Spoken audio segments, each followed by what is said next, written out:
Halo guys. Kembali lagi bersama kami. Tadi kita udah bahas nih tentang apa sih itu gambaran dari KKN. Nah, sekarang kita bakal bahas tentang KKN kewirausahaan.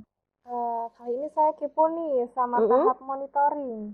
Apa sih tahap monitoring itu? Kalau nggak salah ya, tahap monitoring itu tahap pemantauan. Bener banget. Tapi siapa yang mantau? Untuk tahap monitoring sendiri ini merupakan tahap yang dilakukan oleh dosen pembimbing lapangan. Atau mungkin kita biasanya kenal dengan dosen pengampu mata kuliah KKN. Gitu. Jadi dalam proses itu tuh DPL itu tuh setiap hari memantau mahasiswa atau ada beberapa saat beliau itu memantau sesekali? Kalau itu tergantung dosennya sendiri ya.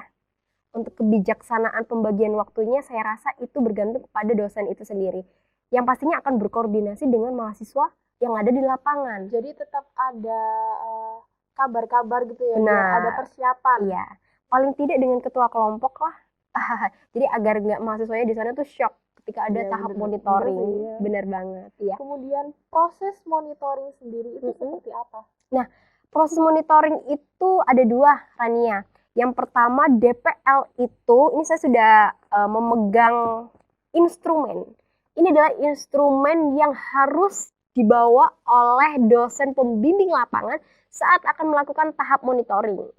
Apa tuh instrumennya? Instrumennya ada dua ya. Yang pertama itu penilaian yang dilakukan oleh mahasiswa itu sendiri.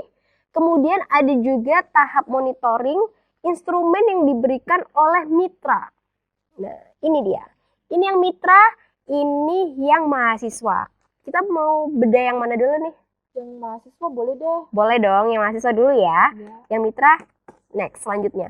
Oke, di sini ini merupakan instrumen monitoring kuliah kerja nyata yang diperuntukkan bagi mahasiswa. Kita beda isinya apa aja ya. Yang pertama ada poin A adalah identitas. Tadi bisa baca identitasnya apa aja?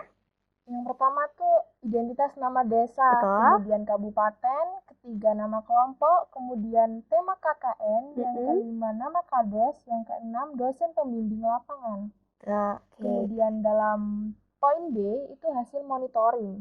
Jadi DPL mengisi hasil monitoring ini berdasarkan kegiatan supervisi yang dilaksanakan. Jadi hasil monitoring itu isinya harus gimana sih, Kak? Nah, kalau kita mengacu pada instrumen yang sudah dibuat oleh DPL itu sendiri ya, ini ada poin pertama yakni deskripsi terkait dengan potensi apa sih yang ada di desa tersebut. Potensi apa? Yang dimaksud adalah keunggulan. Jadi diisi tentang keunggulan-keunggulan yang dimiliki di desa tersebut ya. Benar sekali teman-teman ya. Jadi ini ada juga ketentuannya. Nggak boleh panjang-panjang, maksimal 150 kata. Jadi cuma intinya aja ya. Bener. Biar nggak bertele-tele. Bener banget. Harus singkat, padat, dan jelas. Begitu ya. Berikutnya dong, Kak. Nah, di berikutnya ini ada poin kedua, program kegiatan KKN. Nah, di sini kita bisa mengisi 6 kolom yang sudah disediakan, tapi bisa menambah ya, tergantung permasalahan yang ada di desa tersebut. Jadi ini tuh diisi tentang permasalahan-permasalahan, kemudian kita memberikan solusi atau program yang akan dilaksanakan. Ya. Dan semakin banyak permasalahan itu semakin jadi tantangan ya buat kita ya. Bener banget, untuk mahasiswa sebagai tantangan ya. Gitu. Dan yang terbantu adalah masyarakatnya terbantu, dan dengan kita juga terbantu. Betul sekali. KKN itu tujuannya emang itu, Rania. Jadi kita harus berbangga kalau kita bisa mengikuti KKN. Nah, ini ada kolom permasalahan, solusi, dan juga luaran dari kegiatan KKN itu sendiri yang diketahui oleh dosen pembimbing lapangan. Jadi harus ada tanda tangan nih. Ya. Iya, nggak bisa ngasal nih. Oke, selanjutnya kita beralih ke instrumen monitoring kuliah kerja nyata yang harus diisi oleh mitra. Nah, mitra itu siapa? Mitra itu bisa kepala desa, perangkat desa. Benar, perangkat desanya yang dipercaya memiliki status dan peran mampu untuk menilai kinerja kita, gitu kan? Oke, ada apa aja di kolom identitas itu? Sama ya, ada nama desa, kabupaten, kemudian nama kelompok, tema KKN-nya apa, nama kades, dan juga dosen pembimbing lapangan. Jadi harus jelas ya. Kemudian di poin B ada hasil monitoring.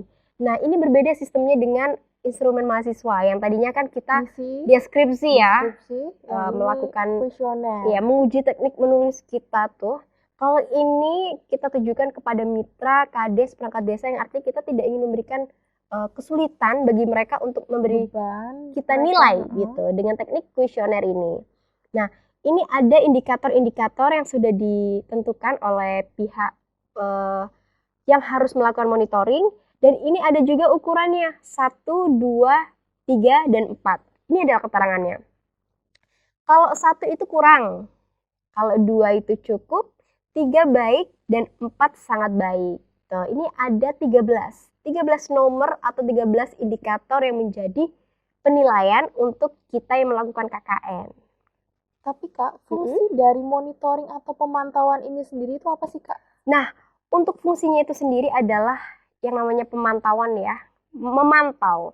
Jadi apa yang kita lakukan itu harus ada nilainya, harus ada ukurannya, berhasil atau enggak sih yang kita capai, gitu kan? Jadi kita itu pemantau itu melihat adanya perubahan yang terjadi setelah kita melakukan KKN. Bener banget, betul. Baik itu perubahannya mengarah ke hal yang positif maupun yang ke negatif ya.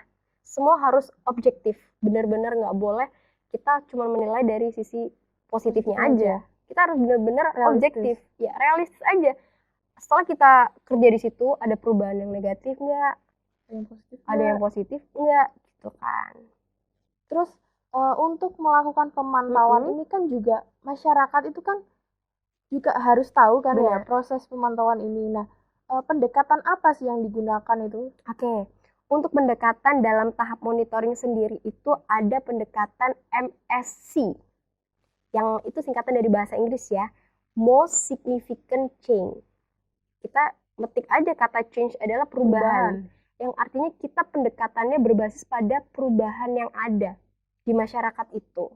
Jadi MSC ini pendekatan yang berbasis kualitatif, metode kualitatif yang bersifat partisipatif, yang artinya DPL itu sebagai subjek dari tahap monitoring, mereka harus mampu ya untuk mengajak mitranya memahami teknik itu. Mahasiswa juga harus tahu nih teknik MSC ini teknik gimana ya. Jadi perlu adanya sosialisasi. Benar banget, sosialisasi, edukasi yang diberikan untuk calon-calon pemberi nilai. Jadi mereka nggak langsung ngasal nilai gitu. Benar. Ya. Mereka juga ada dasarnya. Iya, ada dasarnya. Kunci-kuncinya apa, seperti itu. Terus cara mereka tahu teknik itu gimana sih Kak? Nah, itu menjadi tanggung jawab dari dosen pembimbing lapangan juga, dan mungkin kita juga bisa membantu bagaimana kita bisa mengedukasi terkait dengan teknik MSC itu tadi ya. Nah, kita untuk lebih mempermudahkan, kita ada rujukan bukunya teman-teman. Apa tuh Kak? Nah, rujukan bukunya itu berjudul The Most Significant Change, Technique, Guide It's to Use. Jadi itu buku dari penemuan Rick Davis dan juga Jess Dart pada tahun 2004. Jadi nggak boleh ngasal gitu ya, Bener harus banget. Ada rujukan yang pasti ya. Jadi itu adalah patokan ya, sumber referensi kita untuk memahamkan terkait dengan teknik monitoring yang kita lakukan di proses kegiatan kuliah kerja nyata. Aduh, semakin berapi-api nih. Udah berapi-api nih? Udah nggak takut nih? Semakin kepingin gitu ya ikut KKN rasanya. Oke, udah nggak parno lagi ya berarti ya. Ini teman-teman juga udah benar. Teman-teman juga udah tertarik nih untuk KKN. Kayaknya ya, soalnya ternyata tuh seru loh. Iya, seru banget itu. Benar banget, seru banget. Kita terstruktur dan sistematis ya. Oke. Berikutnya kita bakal bahas apa nih Kak? Kita akan membahas terkait dengan tahap evaluasi. Tapi nih ya, sebelumnya aku lihat-lihat nih Kak, Kenia ini udah mulai serak nih ya suaranya banget. Ya. Kamu peka banget ya. Aduh. Iya, jadi saya sudah mulai kering tenggorokannya. Waktunya kita break nih. Kayaknya perlu ngopi nih ya. Bener banget. Saya nggak suka kopi tapi. Aduh, apa tuh? Teh? Nggak suka. Air putih aja deh. Oke. Ya, kita break dulu ya teman-teman. Jangan lupa tetap di sini aja. Jangan kemana-mana.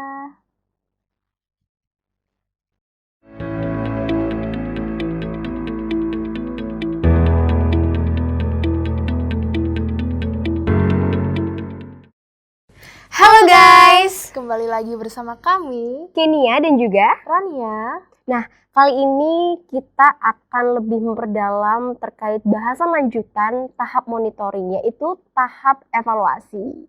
Waduh, tahapnya udah mulai makin dalam Iya nih ya. nih, benar. Karena tahap evaluasi ini adalah tahap di mana kita berada di terakhir penghujung acara KKN itu sendiri. Berarti sudah tahap menentukan banget ya. Iya, jadi tahap evaluasi ini adalah tahap penilaian yang dilakukan di akhir acara KKN. Tentunya dipimpin oleh dosen pembimbing lapangan itu sendiri, Rania. Jadi dalam tahap evaluasi ini tuh kan tentunya ada instrumen nih. Bener banget. Instrumennya tuh seperti apa sih? Nah, instrumen dalam tahap evaluasi itu sendiri kita mengacu pada teori perubahan atau change theory ya, yang diadaptasi dari teori TUC Peter Senge. Nah, ini dia. Nih, Rania bisa lihat nih. Ini ada bagan-bagan dari teori perubahan yang diadaptasi oleh teori TOC Peter Senge. Nah, ini yang pertama ada perumusan masalah, kemudian ada input, dan juga ada kegiatan. Setelahnya ada output, outcomes atau hasil, dan yang terakhir ada dampak yang diharapkan. Jadi tujuan jangka panjang yang ingin dicapai itu apa sih? Itu kita masukkan ke dalam kolom ini. Begitu. Ini kan kolomnya banyak ya. Bener. Terus bagaimana cara mengisi instrumen tersebut? Oke, dosen pembimbing lapangan dalam mengisi kolom ini adalah harus melakukan observasi terlebih dahulu. Tidak hanya observasi, tetapi juga ada tahap wawancara yang dilakukan kepada mahasiswa dan juga mitra, kepala desa, atau bahkan perangkat desa setempat. Terus Gitu. kalau evaluasi ini kan merupakan tahap terakhir ya. Benar. Kalau semisal kan tentunya tahap evaluasi kan tahap untuk masalah-masalah itu kan didata semua. Benar. Masalah yang Oke. sebelum-sebelumnya itu Iya. kan ditulis semuanya. Iya.